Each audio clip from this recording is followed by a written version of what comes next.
बहुत समय पहले की बात है। एक गांव में दो किसान रहते थे। एक का नाम था राम और दूसरे का नाम लखन। दोनों बचपन के दोस्त थे और उनके बीच गहरी दोस्ती थी।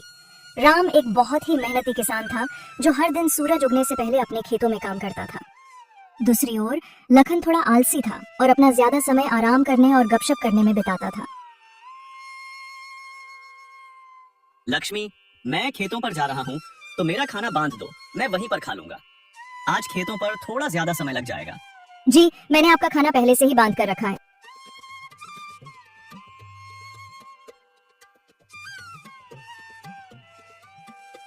ये लीजिए आपका खाना, समय निकाल कर खा लीजिएगा।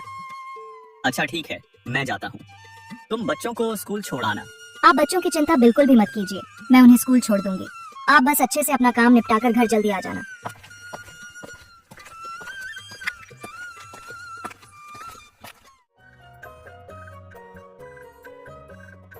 अजी सुनते हो, खेतों पर नहीं जाना है क्या? सूरज सर पर आ गया है, उठना नहीं है क्या? इतना सारा काम पड़ा है और तुम अभी तक सो रहे हो।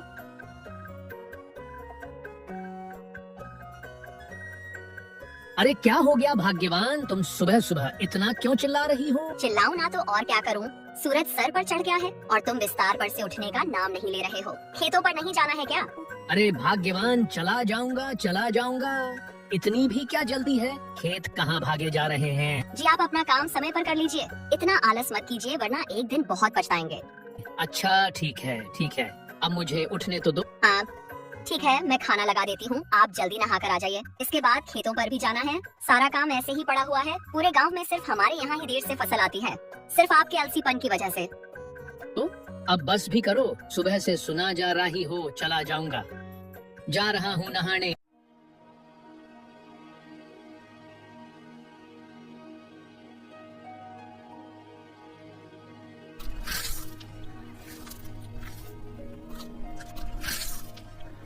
खाने में बस ये दाल चावल ही है, कोई सब्जी नहीं बनाई क्या? अजी सब्जी तो तब बनाऊंगी ना जब आप काम करके कुछ पैसे लेकर दोगे। पिछली बार जो फसल बिकी थी उसके अब थोड़े बहुत ही पैसे बच गए हैं, जिसमें ये दाल चावल ही खाने को मिलेगी आपको। अगर सब्जी खानी है तो जल्दी फसल उगाइए।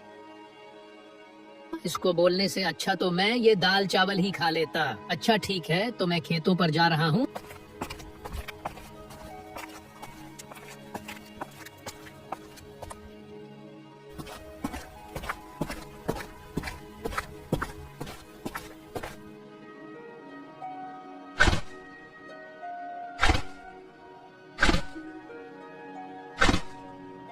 अरे राम भाई, सारा खेत आज ही जोत डालोगे क्या? कुछ कल के लिए भी छोड़ दो। हाँ लखन भाई, बस थोड़ा सा ही खेत बचा है, उसे भी आज ही जोत दूंगा, ताकि कल से मैं अपने खेत में बीज बोल सकूं।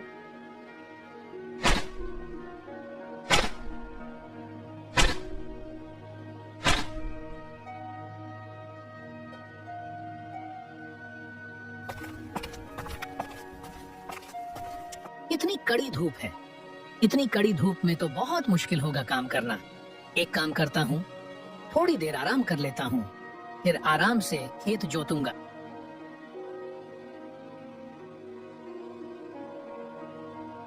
चलो अब थोड़ी सी जोताई कर लेते हैं।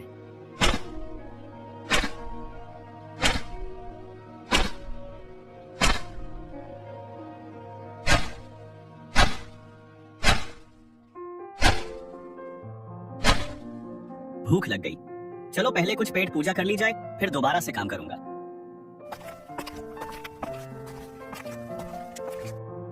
राम खाने का डब्बा लेकर बैठा ही था, तभी वहाँ एक साधु बाबा आ गए। अरे बेटा, बहुत भूख लगी है, कुछ खाने को मिलेगा क्या? साधु महाराज, आज मेरे पास ज्यादा कुछ खाने को नहीं है। यह मेरी पत्नी ने रोटी सब्जी और धनिया की चटनी बनाई है, खा लीजिए। यह राम के पास कौन आया है? कोई साधु महाराज मालूम होते हैं। चलो चलकर देखा जाए। प्रणाम साधु महाराज। खुश रहो बेटा, तुम्हारा कल्याण हो। महाराज, मैंने आपके लिए आसन लगा दिया है, आप यहाँ बैठकर खा लीजिए। पर बेटा, तुम्हारा खाना मैं खा लूंगा तो तुम क्या खाओगे? आप मेरी चिंता मत कीजिए बाबा, मैं थोड़ी देर में घर जाकर खा लूंगा। आप ये खाना खा लीजिए।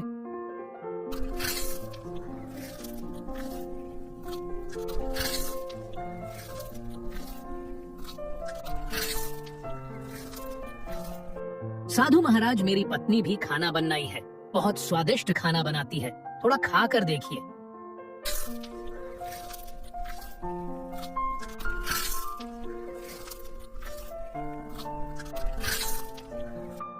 मेरी भूख शांत करने के लिए तुम्हारा बहुत बहुत धन्यवाद। धन्यवाद की कोई जरूरत नहीं है बाबा।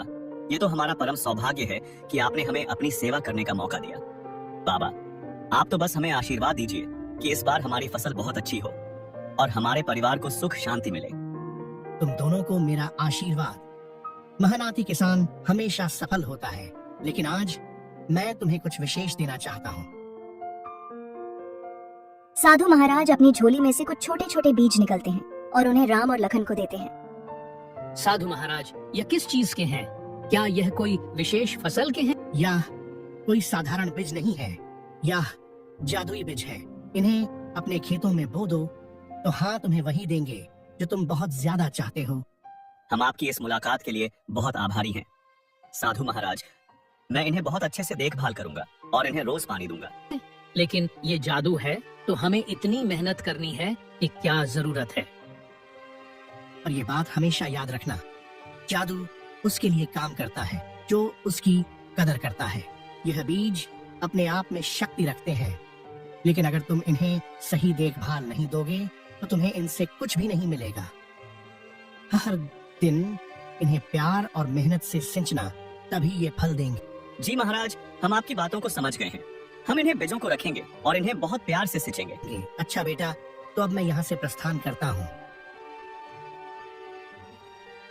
साधु से जादुई बीज प्राप्त करने के बाद राम और लखन अपने घर लौट रहे थे। तभी रास्ते में दोनों आपस में बात करने लगते हैं। लखन, ये जादुई बीज बहुत अनमोल है।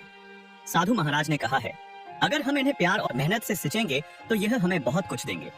मैं तो कल ही इन्हें जकर अपने खेत में बोने वाला हूँ। लेकिन ये जादू है तो हमें इतनी मेहनत करने की क्या जरूरत है? मुझे नहीं लगता कि रोज पानी देने से कोई खास असर होने वाला है। हाँ, खुद ही उग जाएंगे और फल देंगे। लखन, साधु महाराज ने साफ साफ कहा था कि प्यार और मेहनत के बिना कुछ नहीं मिलेगा। यह बहुत जरूरी है, लेकिन इनका पूरा फायदा उठाने के लिए हमें इनकी देखभाल अच्छे से करनी होगी। मैं कोई भी जोखिम नहीं लेना चाहता, इसलिए मैं तो इन्हें बहुत अच्छे से सिंचूंगा और इनकी बहुत देखभाल करूंगा। इसके बाद दोनों अपने अपने घर की ओर चल पड़ते हैं। दोनों घर पहुंचकर सारी बात अपनी अपनी पत्नी को बताते हैं। जी, ये तो बहुत अच्छी बात है। भगवान की भी इस समय हम पर बड़ी कृपा है, तभी तो आपको साधु महाराज मिले। लक्ष्मी, तुम सही कह रही हो। वह साधु किसी भगवान से कम नहीं। उनकी आंखों में एक अलग ही तेज था। जैसा साधु महाराज ने कहा है, मैं वैसा ही करूंगा। मैं इन्हें बीजों की खूब सेवा करूंगा। अरे वाह, तो बहुत अच्छी बात है। अब हम बहुत मेहनत करेंगे और बहुत अच्छी फसल लगाएंगे और हमें बहुत सारे पैसे मिलेंगे। अजी, आप बस इंतजार नहीं करिएगा, आप कल सुबह ही जाकर इन्हें बीजों को लगा देना। हन भाग्यवान, यह बीज कहीं भाग नहीं जा रहे हैं। कल सुबह ही खेतों में जाकर इन बीजों को लगाऊं।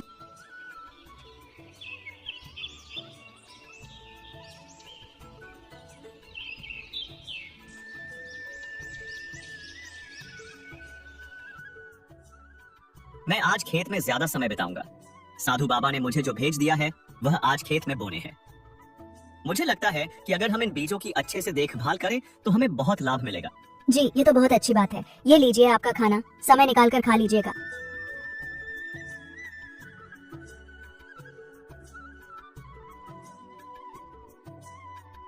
क्या आप अभी तक सो रहे हैं? आज खेतों में बीज रोपाई करनी है और आप अभी तक सो रहे हैं। जल्दी उठिए, आपने बताया था ना कि साधु महाराज ने आपको जादुई बीज दिया है। जल्दी उठिए, चलिए।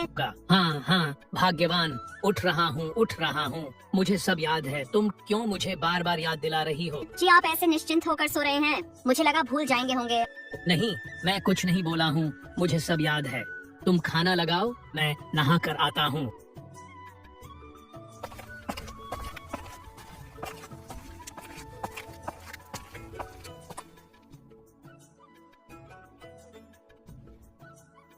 दोनों अपने अपने खेतों में बीज बो देते हैं।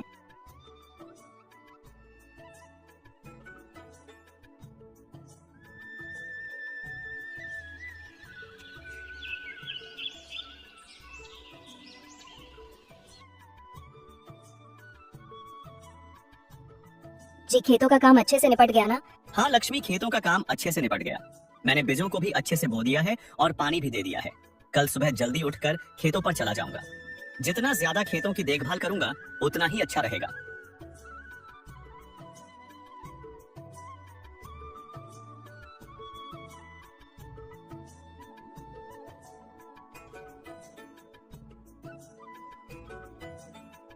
अपने आज खेत में बीज बो दिए ना? हाँ भाग्यवान, मैंने आज सारे बीज बो दिए। साधु बाबा ने जो जादुई बीज दिया था उसे अच्छे से बो दिया ना? और खेतों की अच्छी से सिंचाई कर दी थी ना? नहीं, आज मैं पानी नहीं डाल पाया। बीज बोने में ही इतना समय लग गया कि मौका ही नहीं मिला। कल जाकर मैं पानी डाल दूंगा। लेकिन साधु बाबा ने कहा था कि रोज इसे प्यार और मेहनत से सिंचना। अगर आप इसकी देखभाल नहीं करेंगे तो यह कैसे बढ़ेगा? तुम चिंता मत करो, वे जादुई बीज है, वे खराब नहीं होंगे। तुम बेकार में ही चिंता कर रही हो। साधु बाबा ने कहा है कि बीज जादुई है। मेहनत के बिना कुछ भी हासिल नहीं होता। तुमने देखा ना मोहन अपने खेतों में कितनी मेहनत करता है। अगर तुम भी मेहनत करोगे तो हमारे खेत में भी अच्छी फसल आएगी। मैं कल जाकर उनमें पानी डाल दूंगा। राम ने अपने बीज को खेत में बो दिया और हर दिन उसमें पानी देने लगा और उसकी देखभाल करने लगा। उसने अपने बीज को ऐसा सिंचा जैसे उसका बच्चा हो। दूसरी ओर लखन ने भी अपना बीज बो दिया, लेकिन उसने सोचा कि बीज तो जादुई है तो इतना देखभाल करने की जरूरत नहीं है। उसने सिर्फ अपने खेत में पानी डाला और बाकी समय आराम करता रहा।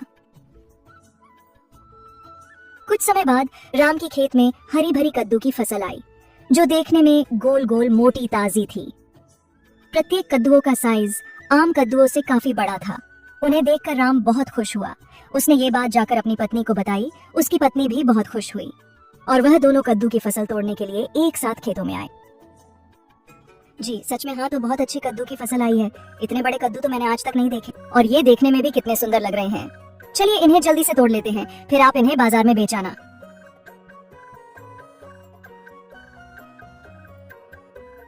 दोनों कद्दू की फसल तोड़ने लगते हैं और देखते ही देखते उनकी टोकरी कद्दुओं से भर जाती है।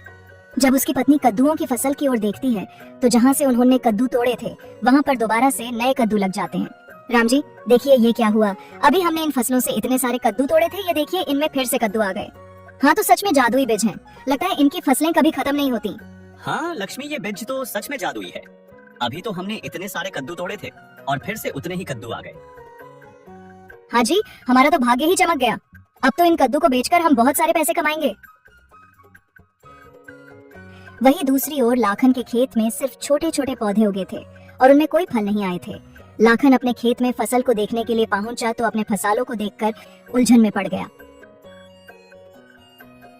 अरे यार, जादुई थे ना, तो फिर इनमें फसल क्यों नहीं आए? लगता है वाह, साधु महाराज ने हमें धोखा दिया है। हमने झूठ बोला कि यह जादुई बीज है, जबकि यह तो कोई साधारण बीज है। तभी लखन की नजर राम की खेतों पर जाती है। उसका खेत कदमों की फसल से लहलहा रहा था, जिसे देख लखन राम के पास आता है। तुम्हारी फसल इतनी सुंदर कैसे हुई? लगता है वह साधु महाराज ने मुझे नकली बीज दिए थे और तुम्हें जादुई। दोस्त, साधु महाराज ने हमें जादुई बीज तो दिया था, लेकिन उन्होंने कहा था कि उनको प्यार और मेहनत से सिंचना होगा। मैंने हर दिन अपने खेतों में मेहनत की, पानी दिया और उसकी मिट्टी को ठीक किया, और उसी कारण मेरी फसल इतनी सुंदर और फलदार हुई। और तुम्हें तो मैंने कभी खेतों में अच्छे से काम करते हुए देखा ही नहीं, तो शायद इसी वजह से तुम्हारी फसल इतनी अच्छी नहीं आई। लखन को अपनी गलती का एहसास हुआ।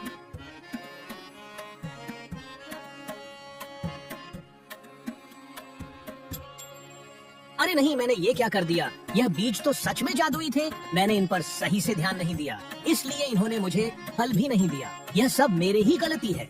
अगर मैंने भी इन्हें बीजों का अच्छे से पालन पोषण किया होता तो आज मेरे भी खेतों में राम की तरह कद्दू की फसलें लहर रही होती। राम ने कद्दुओं को बेचकर खूब लाभ कमाया।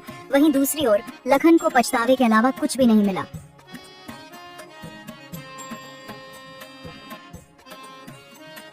कहानी अच्छी लगी हो तो वीडियो को लाइक और चैनल को सब्सक्राइब करके एक प्यारा सा कमेंट जरूर करें। Thanks for watching. Bhim Prakash नाम का एक आदमी अपनी बीवी सरला और उसके 3 साल का बेटा डुग्गू और बूढ़ी माँ के साथ एक गांव में रहता था। गांव का नाम रामगढ़ था। वहाँ के लोग अपना गुजारा खेती बाड़ी करके किया करते थे। भीम प्रकाश की इस गांव में एक छोटी सी जमीन थी। जिस पर वह सब्जियों की खेती किया करता था और फिर उन सब्जियों को बाजार में बेच दिया करता था। इस बार भीम ने आलू की फसल लगाई थी।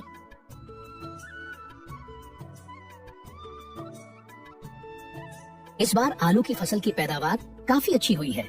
इस बार तो काफी अच्छा मुनाफा होगा। हाँ जी, इस बार तो आमदनी बहुत ही अच्छी होगी। बस हमें जल्दी से फसल की कटाई का काम भी कुछ दिन में शुरू कर देना चाहिए। इस बार जब पैसे आएंगे तो सबसे पहले हम अपनी छत की मरम्मत करवाएंगे। बारिश में बहुत परेशानी होती है। हमारे छत से पानी टपकता है और घर में सब सामान गीले हो जाते हैं। हाँ सरला, तुम ठीक कहती हो। इस बार सबसे पहले हम अपनी छत की मरम्मत करवाएंगे। और हाँ, हमारा डुग्गू काफी दिनों से मुझसे बैडमिंटन की मांग कर रहा था। इस बार उसके लिए बैडमिंटन जरूर लेकर आऊंगा। हाँ भीम प्रकाश भाई, इस बार तो तुम्हारी सब्जियों की फसल काफी अच्छी आई है। लगता है इस बार तुमने बहुत मेहनत की है। शहर में मेरा एक जानकार है जो तुम्हारी इस फसल के लिए काफी अच्छी कीमत देगा। अगर तुम हाँ कहो तो मैं तुम्हारी उससे बात करवा सकता हूँ। हाँ लखन भैया, क्यों नहीं, आप मुझे उनका नंबर दे दीजिए। ठीक है, शाम को आता हूँ तुम्हारे घर। वह लोग हंसी खुशी से बातें कर ही रहे थे कि तभी अचानक तेज हवा चलने लगी। फिर जोर से बारिश होने लगी। सभी किसान अपनी फसल खेत में ही छोड़कर वहाँ से निकल जाते हैं। वह सोचते हैं कि थोड़ी ही देर में बारिश चली जाएगी तो दोबारा अपने काम में लग जाएंगे। ये बारिश तो बढ़ती ही जा रही है। अगर ऐसा ही चलता रहा तो हमारी सारी फसल नष्ट हो जाएगी। हे भगवान, बस यह बारिश जल्द ही खत्म हो जाए। तेज हवा चलने के बाद बरसे बादल किसानों पर आफत बनकर टूटे। गांव के सभी लोगों ने अपनी फसलें खेत में ही छोड़ रखी थी। उन्हें बस सुबह होने का इंतजार था।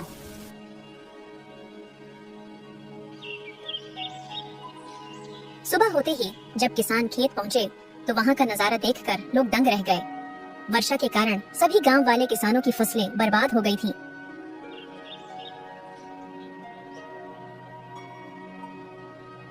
हे भगवान, यह क्या हुआ? मेरी सारी फसल नष्ट हो गई। ये तो अनर्थ ही हो गया। इस बार तो सबसे ज्यादा उम्मीद थी। अब क्या होगा?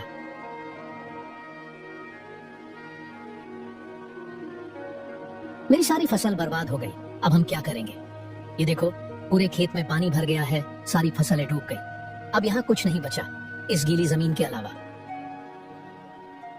तभी भीम की नजर उसके खेत के कुछ फसलों पर जाती है जो थोड़ी ऊंचाई पर होने के कारण बची हुई थी।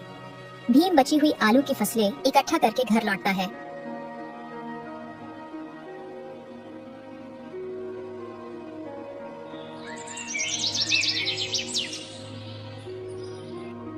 बची हुई फसल इकट्ठे करने के बाद बस एक टोकरी आलू ही निकल पाए। हमारी सारी फसल बर्बाद हो गई है। इतनी मेहनत से उगाई थी पर इस बारिश ने सब खत्म कर दिया। बस कुछ ही आलू बचे हैं। उनसे तो एक हफ्ते का गुजारा भी मुश्किल है। अब हम क्या करेंगे?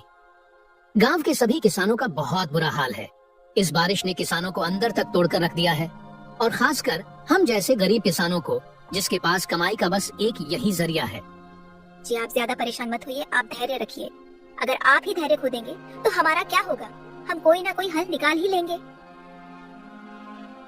तभी सरला को एक विचार आता है। हमारे पास जो आलू बचे हैं उनसे हम कुछ बना सकते हैं। क्यों ना हम इन्हीं आलू से समोसे बनाकर बाजार में बेचें? मुझे लगता है गांव वालों को बहुत पसंद आएंगे। थोड़ी बहुत तो आमदनी हो ही जाएगी। तुम्हारी बात सही है, लेकिन क्या इससे हमारी जरूरतें पूरी हो पाएंगी? बिल्कुल, इस समय तो बारिश का मौसम भी है और लोग गर्मा गर्म समोसे खाना पसंद करेंगे। हम एक कोशिश करके देखते हैं, शायद हमारी मेहनत रंग लाए। ठीक है, हम कल से ही समोसे बनाकर बेचने का काम शुरू करते हैं। तुम्हारे समोसे तो सच में बहुत स्वादिष्ट होते हैं। मुझे पूरा विश्वास है कि लोग इन्हें पसंद करेंगे। भीम ने अपनी पत्नी की बात मान ली। अगले दिन से ही दोनों बहुत मेहनत करते हैं और वह घर से ही समोसे बनाने का सारा सामान तैयार कर लेते हैं। भीम सामान को रेडी पर रखकर बाजार में पहुंच जाता है और समोसे बेचने लगता है। भीम के समोसे इतने खुशबूदार थे कि मात्र खुशबू से ही लोग उसके समोसे के पास खींचे चले आते हैं और समोसे खाने का लुत्फ उठाते हैं। तभी गांव का एक आदमी भीम के पास आता है। क्या बात है भैया, तुम समोसे बेचने लगे? अब खेती बाड़ी छोड़ दी है क्या? नहीं भैया, इस साल की बारिश में मेरी पूरी फसल बर्बाद हो गई। अब मेरे पास बस एक यही साधन है। बस किसी तरह इन समोसे को बेचकर घर का कुछ खर्चा निकल जाए। ऐसे ही कुछ दिन बीत जाते हैं। भीम प्रकाश के समोसे लोगों को काफी पसंद आते। भीम को व्यापार में जो घाटा हुआ था समोसों को बेचकर उसने अपने थोड़े बहुत नुकसान की भरपाई तो कर ही ली। भीम प्रकाश का समोसे का काम ठीक ठाक चल रहा था। थोड़ी बहुत जो भी कमाई होती वह घर के खर्चे में लग जाती थी। भीम प्रकाश को समोसे के सामान के लिए पैसों की जरूरत थी। इसी सोच में भीम बहुत परेशान था। उसे परेशान देख उसके पास गांव का एक व्यक्ति आता है। क्या बात है भीम प्रकाश, बहुत परेशान दिख रहे हो। क्या बताऊं चंदन भैया, बाढ़ की वजह से बहुत नुकसान हुआ। किसी तरह समोसे का काम शुरू किया तो अब समोसे के सामान के लिए पैसे नहीं है। समझ नहीं आ रहा पैसों का कैसे बंदोबस्त करूं। अरे भैया मेरी सलाह मानो तो जो सेठ हरीलाल है ना, उससे पैसे उधार ले लो और जब तुम्हारा काम अच्छा चल जाए तो वापस कर देना। भीम प्रकाश चंदन की बातचीत से सहमत हो गया और वह सेठ हरीलाल के पास पहुंच जाता है। सेठ जी, मेरी फसल इस साल पूरी तरह से बर्बाद हो गई है। मेरे पास अब कोई रास्ता नहीं बचा है। क्या आप मुझे कुछ पैसे उधार दे सकते हैं? उधार तो मैं दे सकता हूँ, लेकिन तुम्हें इसके बदले कुछ गिरवी रखना होगा। जब तक तुम पूरे पैसे वापस नहीं कर देते, और उसका ब्याज भी देना होगा। सेठ जी, अभी मेरे पास गिरवी रखने के लिए कुछ भी नहीं है। मेरी सारी फसल नष्ट हो गई है। कृपया ब्याज पर ही पैसे दे दीजिए। तुम्हारे पास तुम्हारी जमीन तो है, तुम अपनी जमीन गिरवी रख सकते हो।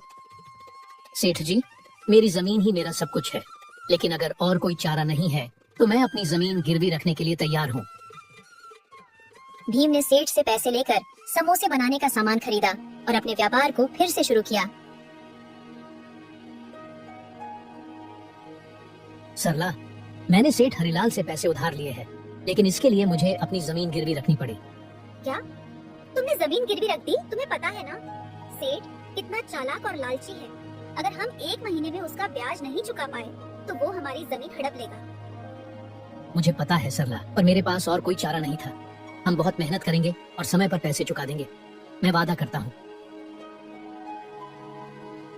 धीरे धीरे उसका व्यापार चल पड़ा और उसकी समोसे की कमाई ठीक ठाक हो गई।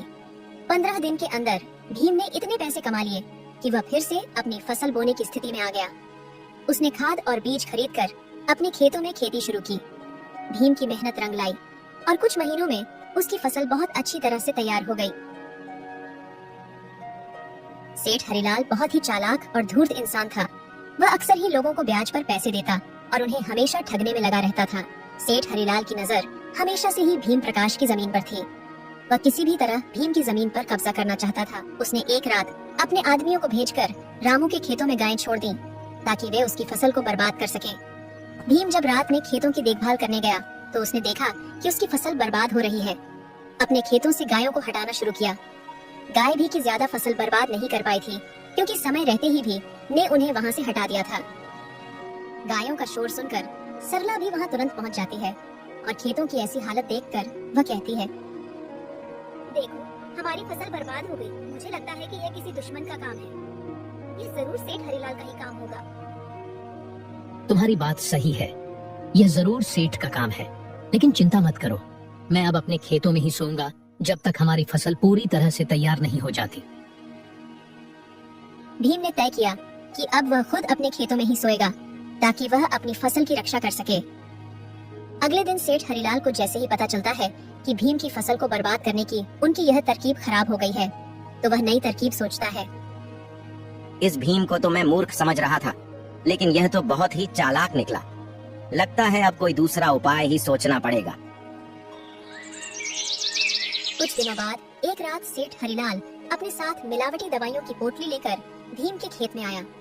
वह उन जहरीली दवाइयों का छिड़काव करके भीम की फसल को बर्बाद करना चाहता था। जैसे ही हरिलाल उन जहरीली दवाइयों का फसलों पर छिड़काव करने जाता है, सरला उसे देख लेती है। सरला पहले से ही ताक में थी। उसको यह शंका थी कि जरूर हरिलाल दोबारा उनके फसलें बर्बाद करने आएगा, इसलिए वह पहले से ही हरिलाल पर नजर रखे हुए थी। यह सेठ हरिलाल सुधरने वाला नहीं है, ये फिर से आ गया। लगता है इसको सबक सिखाना ही पड़ेगा। अभी बताती हूँ इसको। सरला हरिलाल को पीछे से एक जोरदार डंडा मारती है। डंडा पड़ते ही हरिलाल तुरंत जमीन पर गिर जाता है। सरला ने शोर मचाया और गांव वालों को बुलाया और हरिलाल के मकसद के बारे में बताया। देखो गांव वालों, सेठ हरिलाल हमारी फसल को बर्बाद करने की कोशिश कर रहा था। ये हमारी फसलों में जहरीली दवाइयाँ मिलाने आया था, जिससे कि हमारी फसल खराब हो जाती और हम इस हरिलाल का ब्याज नहीं दे पाते, और ब्याज ना देने के कारण यह हमारी जमीन को जब्त कर लेता। गांव वालों ने देखा कि हरीलाल के हाथ में सच में एक जहरीली दवाई की पोटली थी, जिससे वह भीम प्रकाश की फसलों को बर्बाद करना चाहता था। हरिलाल, तुम्हारी हिम्मत कैसे हुई भीम की मेहनत की फसल को बर्बाद करने की? तुम्हें शर्म आनी चाहिए। हरीलाल, हमने तुम्हें हमेशा सम्मान दिया है, लेकिन तुमने हमारे भरोसे का गलत फायदा उठाया। हम सब जानते हैं कि भीम कितना मेहनती है। तुम जैसे लालची आदमी को गांव में रहने का हक नहीं है। मैं माफी चाहता हूँ गांव वालों, मैंने लालच में आकर बहुत बड़ी गलती की। भीम प्रकाश, मुझे माफ कर दो, मैं थोड़ा लालच में आ गया था। मैं वादा करता हूँ कि अब से मैं ऐसा कभी नहीं करूँगा। सेठ जी, आपकी माफी का हमें कोई भरोसा नहीं। हमें अपनी मेहनत और ईमानदारी पर भरोसा है। आपसे अब कभी उधार नहीं लेंगे और न ही आपकी किसी चालाकी का शिकार बनेंगे। अब गांव वालों के सामने हरीलाल सच्चाई आ गई।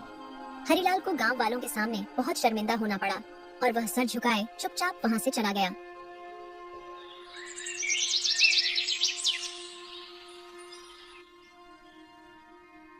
भीम ने अपनी फसलों को बेचकर सेठ हरीलाल का सारा पैसा ब्याज सहित लौटा दिया। इस तरह भीम की मेहनत और सच्चाई ने उसे उसकी जमीन वापस दिलाई।